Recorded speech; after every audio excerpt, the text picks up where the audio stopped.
Faute de liaison ferroviaire entre Sofia et Budapest, nous avons dû effectuer ce trajet en avion, avec une correspondance à Vienne. Notre hôtel était idéalement situé, en plein cœur de Budapest, à quelques pas de la basilique Saint-Étienne de Pest. Nous avons ainsi profité de notre premier après-midi pour explorer la ville. Dès les premiers instants, Budapest s'est révélée comme une ville qui se prête naturellement à l'image.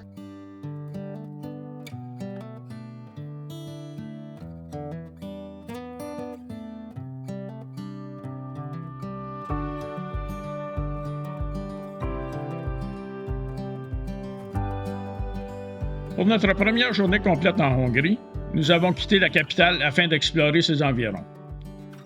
À une cinquantaine de kilomètres au nord-ouest se trouve Esztergom, un repère majeur du coude du Danube. C'est ici que le fleuve opère un changement de direction marqué. Ce secteur, encadré par les collines du massif de Visegrad, constitue une zone de transition entre les plaines hongroises et les reliefs d'Europe centrale. Il a longtemps structuré les axes de circulation, de défense et de peuplement de la région.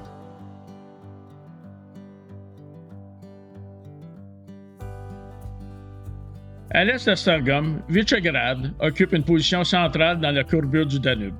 Depuis les hauteurs du massif, où se dresse l'ancienne citadelle, la vue sur le coude du fleuve est spectaculaire.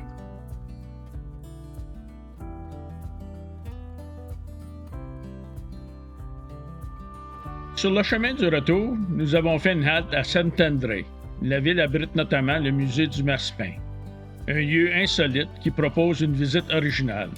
On y découvre des sculptures réalisées avec une grande minutie en massepain, mêlant figures historiques et références populaires, et mettant en valeur le savoir-faire artisanal local. En fin de soirée, je suis allé faire un peu de photographie nocturne.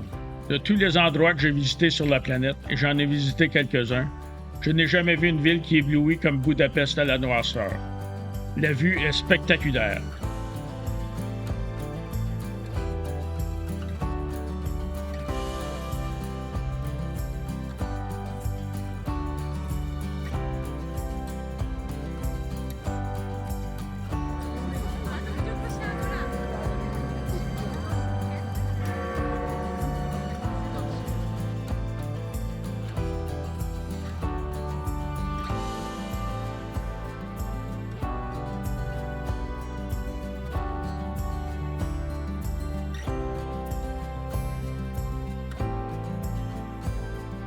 Pour la suite de notre séjour à Budapest, nous avons visité les principaux sites de la ville.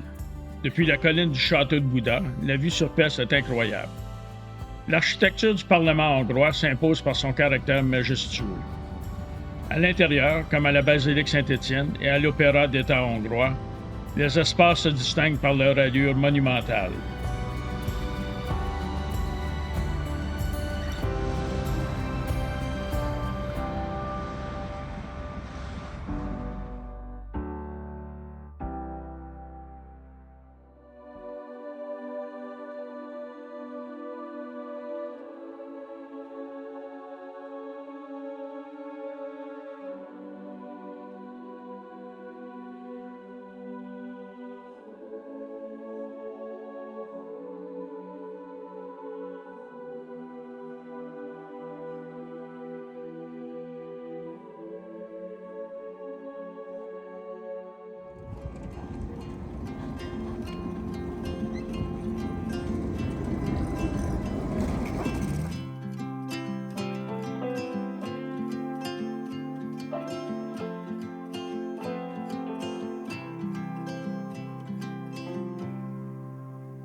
Comment décrire Budapest, sinon de dire que c'est une ville naturellement photogénique, façonnée par la lumière et l'histoire.